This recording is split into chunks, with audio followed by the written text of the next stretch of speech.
I went outside. Across the street from my house, there's this big church with a rugged cross on it, this big old rugged cross on it. I went to that church. I looked at that cross. I said, God, I hate myself. I said, God, I don't even like you. In fact, I'm even doubting that you exist. Why am I like this? Why am I 400 pounds? How come nobody loves me? I said, God, I'm gonna give you 10 seconds to make your move. I'm gonna give you 10 seconds to show up for one of these street lights to turn off or something. I need to know that you exist. And I'm gonna count to 10. If you don't make your move, I'm gonna go back home and I'm gonna kill myself. And I started counting 10, 9, 8, 7, 6, 5, 4, 3, 2. And you know, before you get to 1, you start saying 2 again. 2, just in case he didn't hear. 2. And then I said, all right, 1.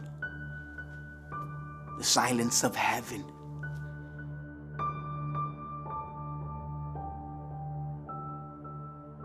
I'm like, God.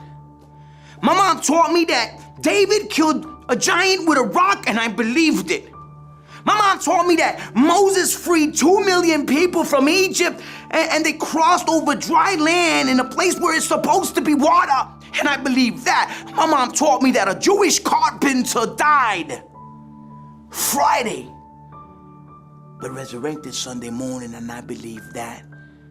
I wanted to believe that you can help me out. I know I'm not a David, or I'm not a Samson, or I'm just Willie Ramos. But I wanted to believe that you love Willie Ramos too. And you don't.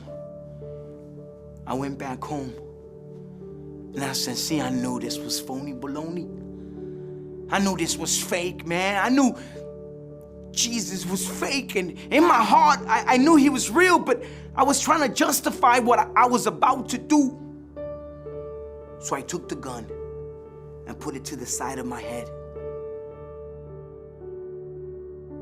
I was still waiting for a sign. Nothing. Then I put it under my chin. Nothing. Then I put the gun right here. I was aiming for my heart. And I was gonna squeeze the trigger.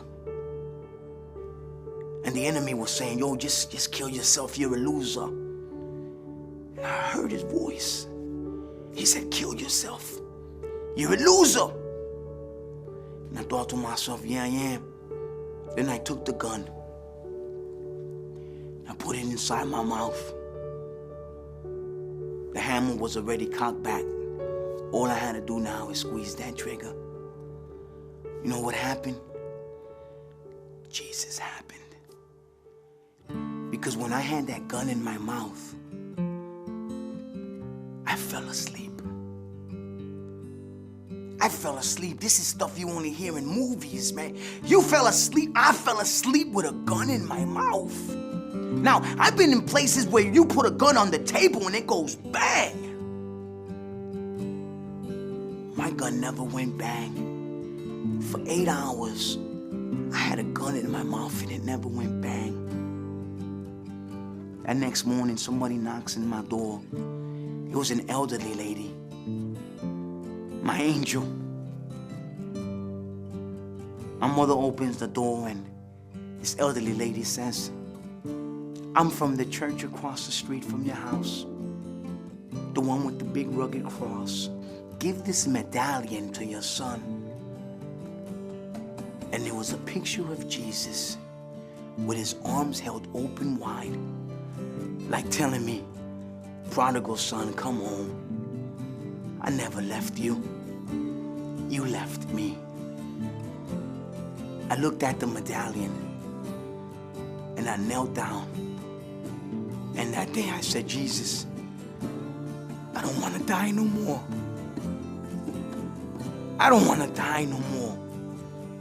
And I heard a voice from the heavens saying, you don't have to. for I already died for you.